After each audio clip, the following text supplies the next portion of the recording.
Olá, está começando mais um Ovale Entrevista especial eleições e hoje nós recebemos aqui na sede do Jornal Ovale a candidata à Prefeitura de São José dos Campos, Marina do PSOL. Muito obrigada pela sua disponibilidade, candidata. Eu que agradeço a todo o Vale, a equipe, e a você, Thaís e Kaique. Candidata, é a sua primeira eleição e a gente gostaria de saber por que a senhora gostaria de ser, por que escolheu ser candidata à Prefeitura de São José dos Campos, por favor. Eu acho bastante importante isso, porque o que a gente vê há anos na nossa cidade, apesar da troca de gestão da prefeitura, por trás disso, os mesmos ricos e poderosos, as mesmas grandes empresas é que dominam a política, né, que são diretamente relacionadas. E eu acredito que é o momento da gente colocar as lutas que são muito latentes aqui também, a luta das mulheres, a luta dos trabalhadores contra as demissões. É o momento dessas lutas terem uma porta-voz na prefeitura. Eu acho que a gente está vivendo um momento muito difícil, né, no país, e isso na nossa cidade também. E eu acredito que a gente precisa ter coragem para mudar essa realidade. E essa coragem vem da luta coletiva e para a gente construir uma São José dos Campos para a maioria. Que a maioria é que precisam trabalhar para garantir a renda no final do mês. E a gente quer que o PSOL seja porta-voz dessas lutas. A gente sabe que um dos principais desafios do próximo prefeito vai ser a retomada da economia, né, que agora foi tão afetada durante o período de pandemia. O que você pensa em fazer caso seja eleita? Então, esse é um tema muito importante. A gente está vivendo um momento onde o desemprego alcança números recordes no Brasil e São José dos Campos está virando a cidade do desemprego também. Da indústria, a gente tem números alarmantes. Só a GM são 300. Setor aeronáutico mais 300, sem contar a Embraer, que fechou esse ano 2.500 postos de trabalho. Além disso, a licitação de ônibus quer acabar com 700 cobradores. Assim, a lista é muito grande, eu poderia ficar aqui por muito tempo, mas eu paro por aqui. Então, eu acredito que é preciso fortalecer os serviços públicos.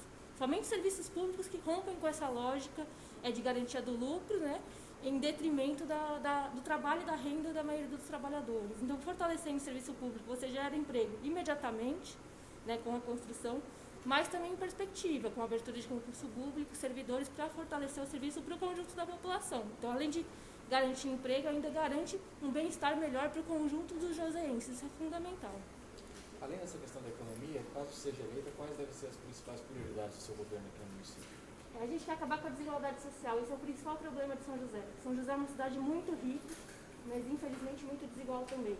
Então, assim, no primeiro dia de governo, o que a gente vai fazer é garantir uma renda básica emergencial, que apenas com 1% do orçamento é possível acabar com a miséria, a extrema pobreza, que assola cerca de 17 mil pessoas na nossa cidade. São pessoas que vivem com uma renda abaixo de R$150 por mês, é uma situação muito dramática. Então, imediatamente fazer isso, mas em perspectiva, é acabar com toda a desigualdade da nossa cidade. Marina, eu gostaria de saber, em relação ao governo atual, quais são aqueles projetos que você gostaria de manter e quais são aqueles que você não daria seguimento?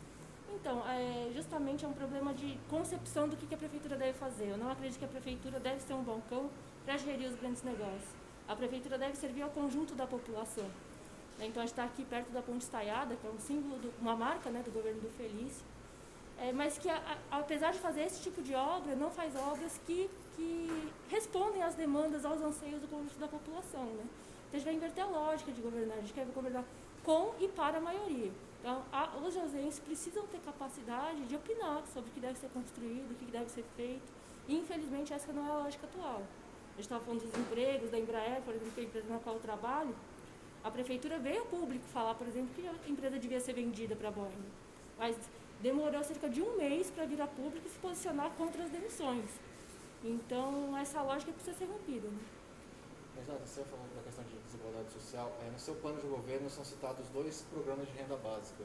Um emergencial, enquanto durar a pandemia, e outro permanente para famílias em situação de extrema pobreza. Queria saber se vocês já fizeram um estudo de qual seria o custo desses programas para os cofres públicos e de onde sairia esse dinheiro. Então, eu já respondi essa pergunta anteriormente. Né? A gente fez, a São José dos Campos tem um orçamento anual de média de cerca de 2,7 bilhões de reais. Para a gente garantir essa renda básica para acabar com a miséria, que eu estava citando, né? Pessoas que vivem com uma renda abaixo de R$150 por mês, a gente ia gastar cerca de 1% desse orçamento.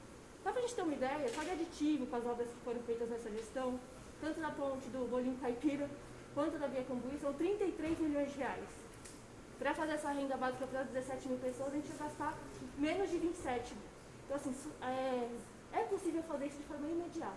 Né? Em perspectiva, inclusive, a gente quer avançar, comprometendo mais a renda, mas servindo mais a população. Então, assim, de imediato é isso, mas avançar ainda mais.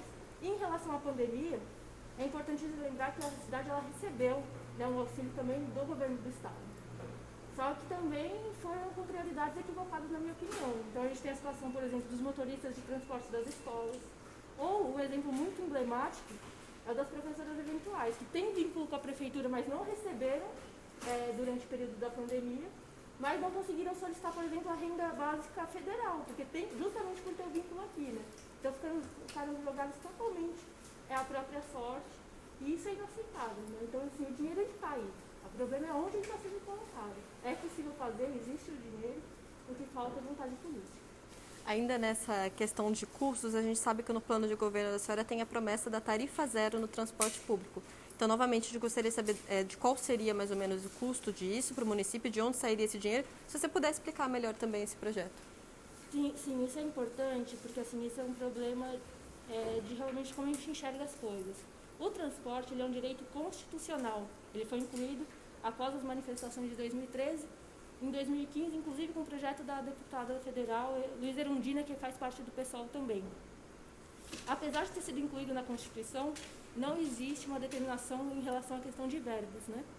Então, assim, justamente por ser um direito constitucional é que a gente defende que tem uma tarifa zero em perspectiva. Para isso, a gente precisa construir uma empresa pública de transporte. Hoje, as empresas privadas, elas seguem a lógica do lucro. E boa parte do dinheiro que vai para o transporte, seja através dos passageiros e usuários que pagam, seja através de subsídios, eles vão ser destinados para esse lucro. A gente, fazendo uma empresa estatal, ela não vai seguir essa lógica. É uma empresa que vai funcionar única e exclusivamente para servir a população, né? A gente sabe que isso leva um tempo, a nossa estratégia é essa.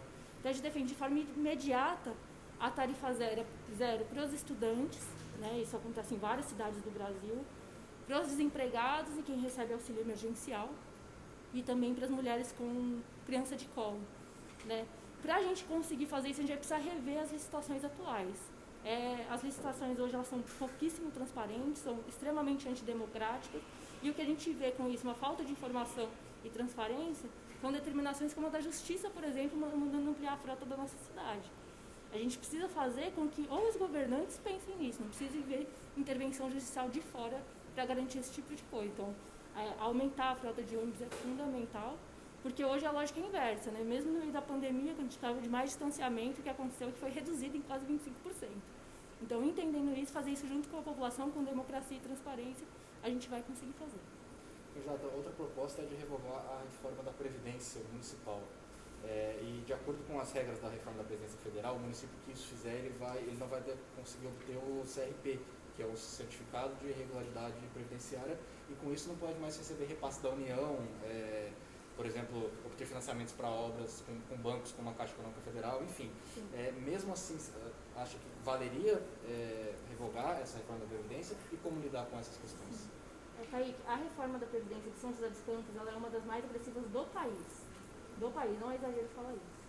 Para você ter uma ideia, aquele servidor, aquele trabalhador, né, que atende a população, que contribuiu sua vida inteira para ter uma previdência, viu de repente as regras do jogo mudarem e seu salário ser afetado em 14%. É uma questão muito agressiva e que a gente precisa saber encarar de frente. Hoje, essa questão dos financiamentos, inclusive, estão sendo usados para construir pontes como a Ponte Estaiada, que na prática, para a maioria dos joseenses, não tem nenhum tipo de efeito, né? Então, assim, a gente quer fazer isso, a gente vai revogar, a gente tem prioridades, a nossa prioridade é com o conjunto da classe trabalhadora e com aqueles que mais precisam, né?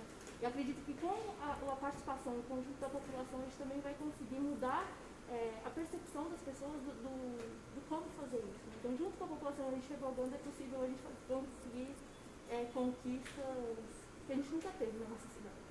E outro ponto abordado pelo plano de governo tem a ver com a desmilitarização da Guarda Municipal, né? Eu gostaria de saber de você, caso seja eleito, os guardas deixarão de usar armas de fogo? Como que vai ser essa desmilitarização? Na verdade, o problema da segurança ele é mais complexo, né? Ele é a responsabilidade da segurança é do governo estadual, né? Infelizmente, por problemas que existem na segurança de forma conjunta, o que a gente vê é a Guarda Municipal tendo que suprir déficits, né? Então, assim, a responsabilidade da Guarda Municipal é atender, né, e servir aos bens públicos e à população. Muitas vezes o que eles acabam fazendo é o serviço da polícia mesmo. Então a gente precisa, primeiro, acabar com a desigualdade social, que é o principal fator que leva as pessoas à criminalidade. Se as pessoas têm condição de garantir a comida na mesa, se têm os direitos básicos garantidos, pouquíssimas pessoas recorrem à criminalidade. E valorização dos profissionais. A questão da arma de fogo é muito importante. Muitas vezes o guarda, ele quer utilizar a arma de fogo porque com isso ele tem um adicional no nosso salário. Né? Então, assim, eu não sou contra, em princípio, a utilização da arma de fogo, mas a gente rompendo com essa lógica, né? Primeiro, de fazer com que a segurança ela serva para suprir os descontentamentos com a desigualdade social e valorizando os profissionais, a gente já melhora bastante coisa. Você citou algumas vezes a questão da obra da Ponte Estaiada, que foi uma das principais polêmicas do atual governo. Eu queria falar mais um pouquinho sobre isso, porque é uma obra que custou mais de 60 milhões de reais, dentro daquela polêmica envolvendo o BID, e tanto o Ministério Público quanto a Defensoria Pública já disseram que a obra foi feita sem estudos necessários que comprovassem a eficácia dela para o uso do trânsito. Eu queria que você falasse um pouquinho mais da sua opinião a respeito dessa obra. Sim, existem estudos que dizem... Primeiro, assim, quem passa lá já vê. Muitas vezes os carros que estão passando por aquela região acabam nem utilizando a ponte e seguem a mesma rotatória que já tinha anteriormente. Essa é uma percepção de qualquer um que passa por ali. Mas, como você disse, existem estudos que dizem que existe um saturamento, né, em até 5 anos. Ou seja, é uma obra que é um monumento, na verdade. Não é uma obra para servir às necessidades da população. Então, esse é o grande problema. Eu não sou contra fazer obras. Eu acho que as obras elas são fundamentais. O problema é aonde você faz. Se você faz obras na periferia, que são as regiões mais carentes, se você faz obras que depois vão ter algum benefício para as pessoas, tudo bem, isso vira um investimento. Agora, você fazer obras sem consultar a maioria da população sobre o interesse dela, o interesse que ela vai ter naquilo, você fazer obras sem pensar em como depois isso pode servir para a população, esse é o grande problema. Então, você fazer creche em tempo integral, você fazer posto de saúde, você fazer ciclovia, eu tenho apoio. Agora, você gastar esse montante de dinheiro para não ter nenhum benefício para a cidade depois, isso não dá para servir. Indo um pouquinho para o lado da educação, a gente sabe que no atual governo as novas creches ofereceram vagas apenas em horário parcial, que é uma situação que gerou críticas dos pais que precisam trabalhar e pedem aí pelo período integral. Qual que é a sua opinião sobre essa questão? Essa questão me afeta, inclusive, de forma pessoal, né? Porque eu tenho uma filha que estuda na rede pública e ela perdeu o direito, ela tinha a sala de leitura e a sala de música, porque a prefeitura está fazendo isso sem reestruturar os prédios que existem hoje, né? Então, assim, é um sucateamento de um direito das crianças da nossa cidade. Esse é o grande problema, né?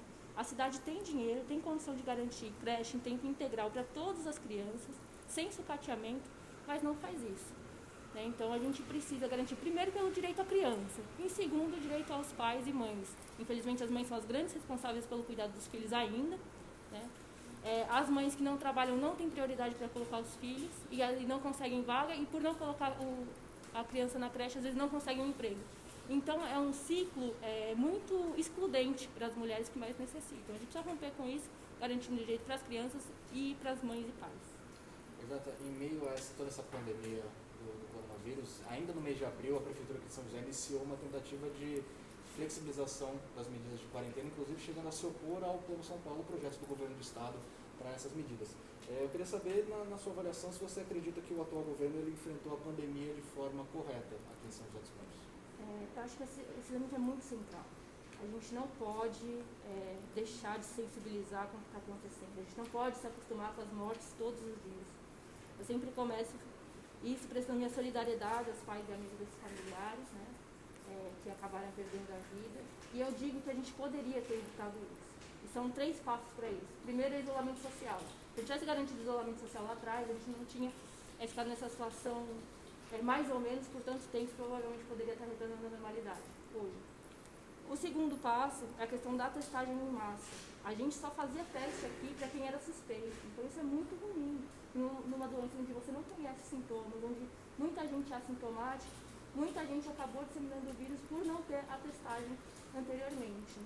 E o terceiro passo é a questão do mapeamento. Se você faz a testagem em massa, você consegue identificar aonde estão os focos de vírus e avaliar e conter melhor. Nenhum desses 3 elementos foi feito. Então, sem isso, é impossível dizer que houve uma boa gestão da pandemia aqui. A gente ainda está sofrendo as consequências disso e eu acho isso muito triste, muito lamentável. Também na área da saúde, né? A gente sabe que é um setor extremamente criticado pela população, né? Que faz diversos questionamentos para a gente sobre demora de exames, demora de consultas. O que você mudaria no setor? Quais são suas propostas para essa área? A gente precisa de investimento estrutural, né? Então construção de novos postos, hospitais, a abertura de concurso público para repor todos os funcionários que a gente perdeu nessa última gestão, são cerca de 300 médicos e enfermeiros, mas a gente precisa acabar também com as terceirizações. Dinheiro público ele tem que ser gerido e executado pelo poder público, com democracia e transparência, mas sem terceirizar, passando a responsabilidade para os outros. Pois é, a gente está numa cidade em que 2 anos atrás o presidente Jair Bolsonaro teve uma votação muito expressiva. Como convencer o eleitorado do município de que um candidato de um partido oposto, né, de oposição, partido de esquerda, é uma boa opção para o município? Acho que a gente precisa fazer balanço do que está acontecendo no governo, né? A gestão da pandemia é um desastre e isso aqui se expressa aqui também. E apesar de ter tido um amplo apoio, mesmo durante as eleições, existe um forte polo de resistência aqui e que não pode ser invisibilizado nem apagado. Eu fiz parte das manifestações dele não, tanto primeiro quanto segundo, e a gente tem uma postura incondicional em relação a esse tema, porque é questão de princípio. Ele é um presidente que, além de um desastre no âmbito econômico, ele é extremamente preconceituoso com a maioria, que a gente chama de minoria, com as mulheres, com os negros e negras, com as LGBTs. Então, essa nossa postura, ela é incondicional. E a gente vai, sim, fortalecer, através da nossa campanha e da nossa candidatura, esse polo de resistência que sempre existiu e que eu acho que só se fortalece. E além disso, a gente sabe que em São José, praticamente 2 partidos, né, que governaram a cidade aí durante tanto tempo, né? Como convencer o eleitorado que agora é hora de mudança, que é hora de alternar esse comando? Eu acredito que a discussão de mudança, ela já está colocada. Tanto que, se for ver os slogans da maioria dos candidatos, toca nesse tema. O que a gente precisa discutir é qual mudança a gente precisa. Não adianta a gente fazer um discurso de mudança da boca para fora, né? E eu acredito que essa mudança real, ela vem de um movimento coletivo, ela precisa da participação popular e ela precisa ir na raiz dos problemas, que, na minha opinião, está na desigualdade social e no fato de, por trás dos políticos, estar sempre, como eu disse anteriormente, os ricos e poderosos, as grandes empresas. A gente precisa governar para a maioria da população, para quem mais precisa. Dessa forma que a gente vai ter a verdadeira mudança que a gente precisa, porque qualquer mudança não adianta, porque a gente precisa de uma mudança eficaz. Jata, a gente queria agradecer muito a sua participação aqui na entrevista e aproveitar esses últimos minutos para que você quisesse falar de mais algum tema que não foi abordado, falar com seus eleitores, contar um pouquinho de como está sendo esse momento de campanha e dar suas considerações finais, por favor. Então, gente, eu sempre começo dizendo, eu acho isso muito importante, nós do PSOL somos parte da democracia e das lutas, daqueles que precisam suar para conseguir garantir o seu sustento. E dessa força coletiva, desses movimentos de luta, como eu disse, das mulheres, dos moradores do Banhado lutando pela regularização, dos trabalhadores que foram demitidos na luta em defesa do emprego, é dessa força que a gente está construindo a nossa campanha e que a gente vai construir a nossa gestão. Para construir uma São José para a maioria, a gente vai junto. Então a gente pede para nos procurar nas redes sociais, Marina do PSOL, Instagram, Facebook, o próprio site. Entre em contato pelo nosso WhatsApp, é 997273996 e participar dessa campanha. Se de um lado a gente tem os ricos e poderosos com dinheiro e máquina para fazer isso, por outro lado a gente tem o ativismo e a militância engajada ideologicamente pela transformação da sociedade. Então nos procure, participe dessa campanha e vote 50. Jata, mais uma vez, muito obrigado pela participação. Agradecemos você também que acompanhou até agora e continue conosco nas próximas entrevistas do nosso Vale Especial Eleições. Até lá!